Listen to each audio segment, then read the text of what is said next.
interesting part is Darius Leonard for the Colts said, it might sound crazy, I'd rather see him between the tackles. He's just as powerful, maybe not as powerful, but out in space, he said, that's where Derrick Henry can get us, where he can use that stiff arm, where he can run around you, he can run over you, he can do a variety of things to get past you. Between the tackles, it's a little bit different.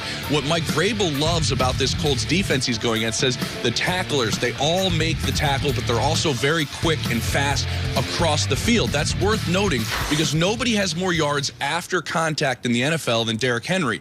Well, one of the best teams at allowing running backs not to have yards after contact, well, that is the Indianapolis Colts. So this is going to be what we're watching. Everybody on both sides, Kay, is talking about how stopping the run and stopping Derrick Henry is going to be the key to tonight's game. Jay, now Derrick Henry isn't the only problem for the Colts defense. They've got a huge weapon on the outside in A.J. Brown. How has he become such a weapon for that Titans offense?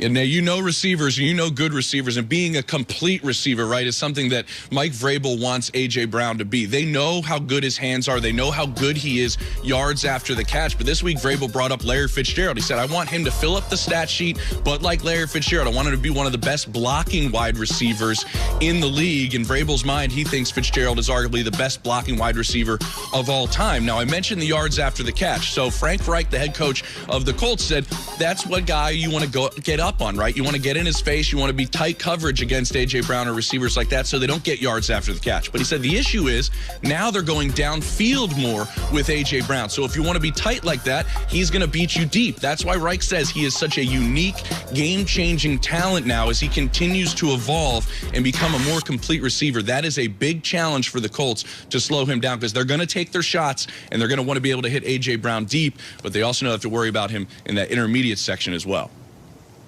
Battle for tops in the AFC South. Thank you so much, James Palmer. Go enjoy a nice, what was it, $7 bottle of water?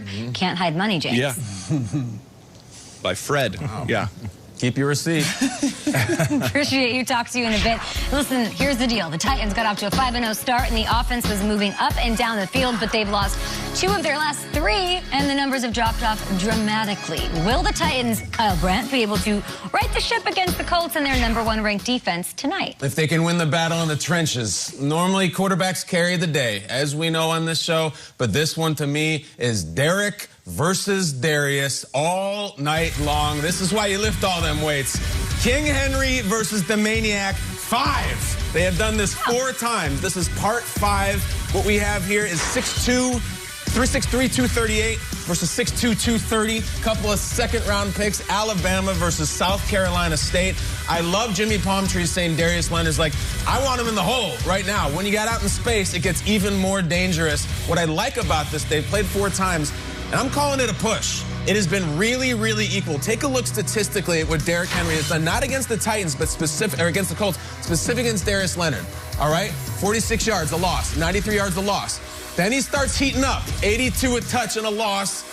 149 a touch and a win the last time they played. I'm calling that a push. This battle will settle it tonight. I mean, you don't see a lot of these. You can see Ray Lewis versus Jerome Bettis. The middle linebacker versus the big old feature running back is really fun and really old school. Maniac versus King Henry 5 will decide this game. I like it. And it's not just those 2 because all of a sudden the Titans, we look at this team, they used to be Derrick Henry and then let's just hope to have the defense. This A.J. Brown is going to have a national showcase tonight, and I think A.J. Brown might put on a performance. This Indy defense is #1 in the league, but A.J. Brown is coming off one of the coolest catches we've seen all season. Buster Screen still recovering from this one. Big play here. Tannehill throws it perfectly, and Brown just catches it and then wills himself to the end zone. Nate's going to talk about A.J. Brown extensively later in the show. He's going to break it down why this guy is having such a career season.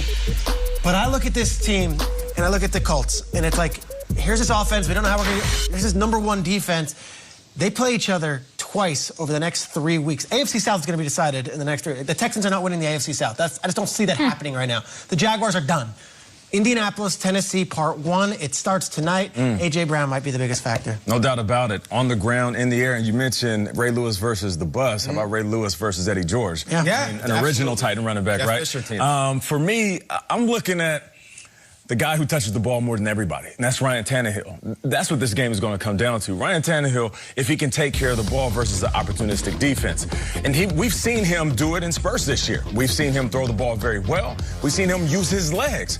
You know, with all of these quarterbacks that we praise week to week, and let me just throw this in there. Ryan Tannehill, top 5 in touchdowns. He has less interceptions than Josh Allen, Tom Brady, and Russell Wilson. So if we're going to mention quarterbacks that are having good seasons, let's just throw his name in there. I'm not saying you have to put him in the MVP conversation, but a guy who has done his job, especially after taking over from Mariota, he's one of the feature quarterbacks in this league, and he's playing like it. And this game will come down to not only him turning around, handing the ball off, looking for A.J. Brown at the wide receiver position, maybe Jonnu Smith across the middle, but him using his legs. If he can deliver the ball like he does without turning it over and then escape the pocket, not just extend the plays for his wideouts, but use his legs to get in the end zone, I think they have a great chance of winning. I just don't want him to have to do all of those things. I don't want Derrick Henry to have to run the ball a million times to get it done. I'm a little concerned about this Titans defense, right? They're ranked 25th in the league this year. It's not what it was last year. Their pass rush hasn't been getting it done. They have 10 sacks. That's ranked 29th in the National Football League. Hopefully, the addition of Desmond King helps. We, of course, saw Harold Landry step up in a big way. Maybe they're headed in the right direction, but then again, on the Colts side, they might have a guy coming back onto the field to help them out. And that's where we bring in Tom Pelissero here. Tom, the Colts should be getting some help on offense tonight. What's the latest with T.Y. Hilton?